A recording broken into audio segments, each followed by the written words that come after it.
The Defense Department has one job: keep Americans safe. But with its budget on the fiscal chopping block, the decision of what to cut is a matter of life and death.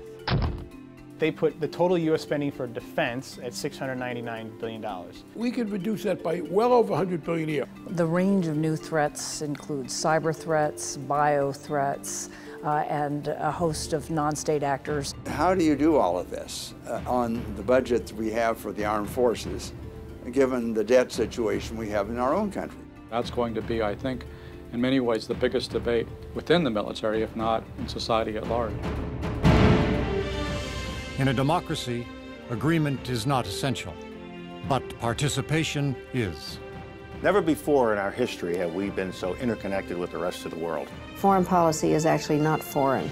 America has faced great hardship before, and each time we have risen to the challenge. The ultimate test is to move our society from where it is to where it has never been.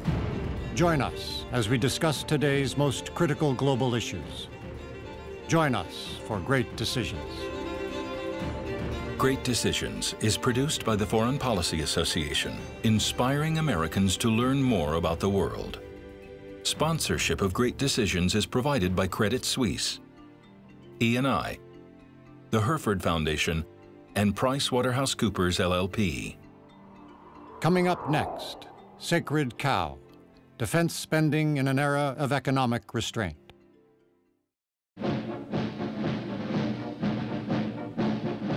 The U.S. spent the last century fighting well-defined wars against well-heeled enemies.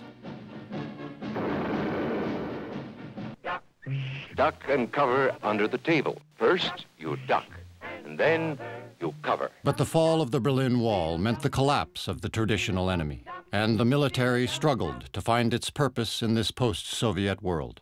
We have to understand the role that the United States has played since the end of the Second World War and still plays today, and that is as a provider of security, not only to itself, but to lots of nations around the world. And I think that the general global stability that we've enjoyed since the Second World War is largely due to America's ability to play that role, and that's what the defense budget pays for. But the attacks of September 11, 2001 gave rise to a new enemy: Islamic terrorism. And military leaders struggled over how to even find this foe, much less fight it. All of a sudden, these various groups got swept up together in a larger war on terror. And since 9/11, over the past decade, we've spent billions of dollars in pursuit of a very difficult goal, which is eradicating these small groups that seek to create overreactions on the part of governments. One of the reasons we're in so much trouble in Afghanistan is because we went well beyond our mission. We accomplished the mission, then we took our eye off the ball when we intervened, invaded Iraq and occupied Iraq, and now, 12 years later, we're not sure what our mission is.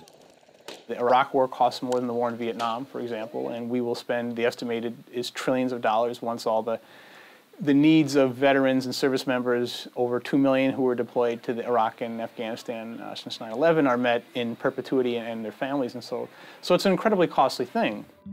Now, as the wars in Iraq and Afghanistan come to a close, a frail economic climate at home has left many Americans wanting to keep the troops home for good.